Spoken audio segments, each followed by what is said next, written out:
Coffee.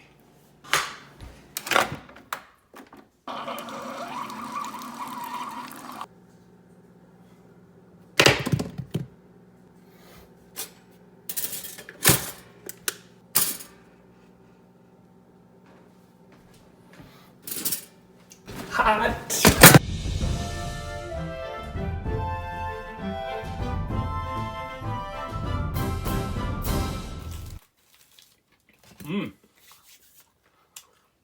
You know,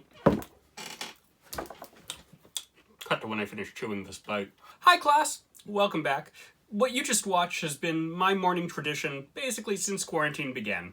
I make a coffee, I toast a bagel, I butter it up, and I enjoy. But as the lottery teaches us, sometimes we have to ask ourselves, why do we practice the traditions that we do? So, for example, this morning tradition, as I reflect on it, is something that gives me a little bit of comfort. It's something every day in this time where everything is changing and there's a lot of differences to normal life. I have something that I can do every day that makes me feel good and makes me feel comfortable. Now, I also have to reflect on what are the possible negatives.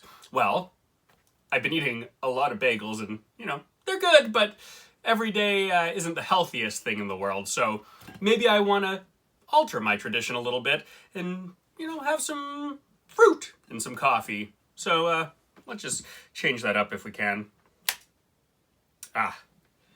That's better.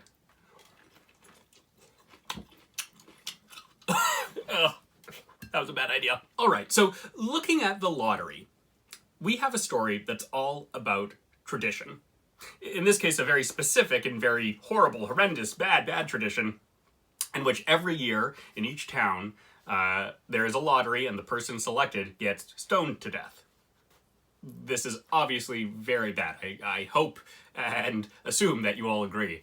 But when we read stories like this, we can then take it and reflect on our lives, our world, look into the past, look into our present, and see what traditions we follow. And it reminds us that we have to ask ourselves, why do we follow the traditions that we do?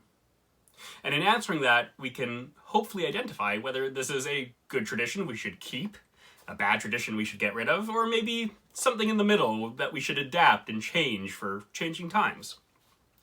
Looking at evidence from the lottery in the text, we get a lot of information from Old Man Warner, who's the oldest man in town. He's been through the lottery 77 times. He's survived all 77 times, so maybe that's a reason he doesn't think it's so awful. And he gives us some information about why the lottery should keep going. He has a conversation with Mr. Adams, who's telling this Old Man Warner that over in the North Village, they're talking of giving up the lottery. And Old Man Warner calls them all a pack of crazy fools. He goes on complaining about how the young people just want to change everything for no good reason. Sound familiar? I don't know.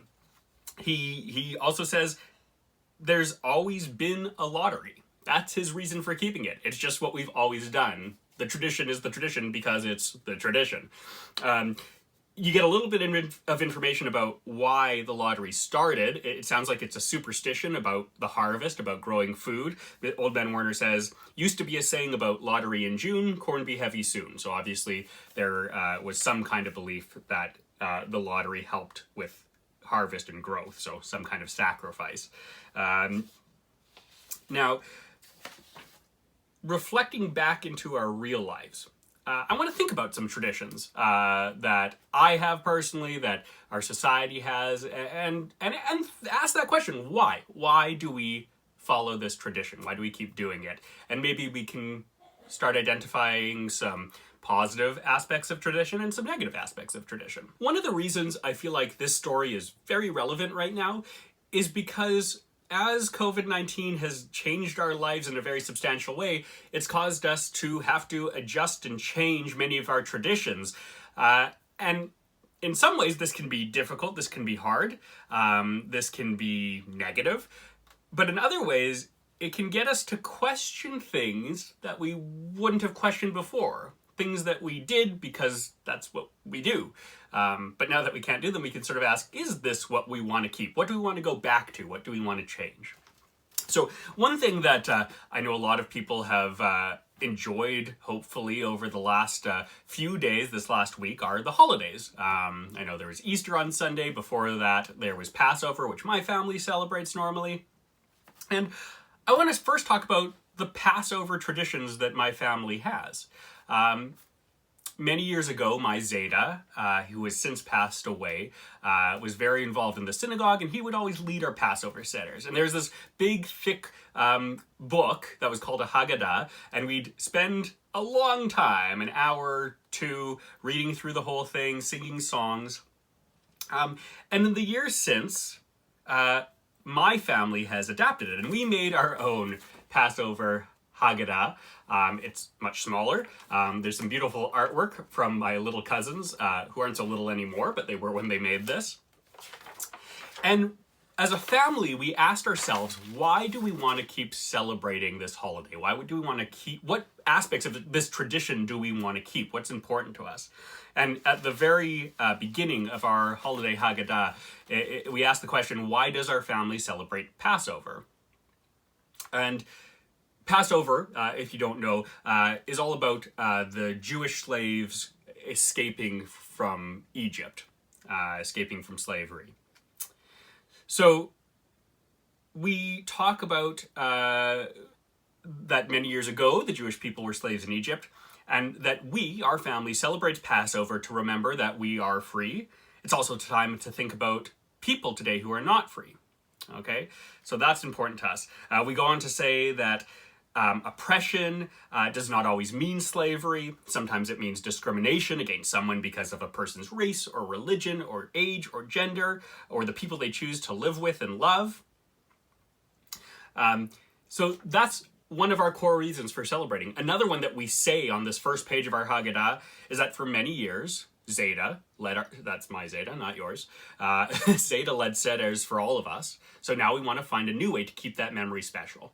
So that's really important to us as well. So as a family, we've identified these core parts of this tradition that we wanted to keep, that were important to us. And now when we celebrate this, we think about the people today who are facing oppression. We think about my Zeta, who we loved very much and still do. And it ends up being a much more meaningful tradition as a result. Now, I should say that this year things were different, as I'm sure it was for many of you. We couldn't get together as a family. I know many families for Easter and for Passover this year did Zoom meetings or digital FaceTime type things. Honestly, we just didn't get around to it. We didn't organize it. Everyone was busy dealing with what their lives are right now and all the new changes in it. And we didn't get around to following this tradition. And that was really sad for me. I missed it a lot. And I really am looking forward to being able to celebrate it next year and celebrating more holidays in the future with my family in ways that are meaningful to us. Another tradition or set of traditions that's been impacted quite a bit has been school. Normally I wouldn't be talking to you through a camera lens, I'd be in front of you. And I think it's a good time to start questioning, what was working before about school that we want to keep? What wasn't working that we might want to change? What's working and not working in this new online school environment? Maybe moving forward we can come to a better version of school that's better for students and teachers and creates more meaningful learning experiences. One example that I'd give you is provincial exams. They've been canceled this term. I'm curious to hear what your thoughts are about it. Maybe you're relieved, you don't have to worry about it. Maybe you feel like you're missing out on something that everyone does. I, for one, think it's great. I'm not a big fan of provincial exams. I don't think putting all that weight into something that tests someone in a really uncomfortable time situation, that's, just a test of what you remember in this moment, and then it's, for some reason, very important. I've been for cutting them for a long time, but I'm curious what the result of this will be. Maybe we find out that what the government said, that this is a required, very important thing, maybe isn't true. We'll see what information we get as we move forward in time. So throughout this week, I'm going to be giving you 3 options for assignments, all based around the lottery. Okay? You don't have to do all of them. You're certainly welcome to, but you don't have to. Today's assignment is about tradition, which we've been talking about this whole time. The prompt is to think about a tradition. Could be one in your personal life with friends or family, could be one you see in society or in the world that you think should be changed. I want you to tell me why you think it should be changed, and I want you to tell me how you would change it if it was up to you. Okay? You can do this in really any format you want. It could be a journal entry. If you want to do it as more of a structured essay, that's fine. If you want to go creative and write a poem or something like that, I'm all for it. That's up to you, but that's your prompt for today. I'd be excited to see your responses if you're interested in taking this one on. Here's my email. You can send it there, kaitheteacher@gmail.com. You can also follow me on Instagram at kaitheteacher. Good stuff. Okay, I am going to... oops, I dropped it. Finish my orange. That was a terrible idea. And I'll see you tomorrow when we'll be talking about writing monologues. It'll be good. I'll see you then. Have a good one. Bye now.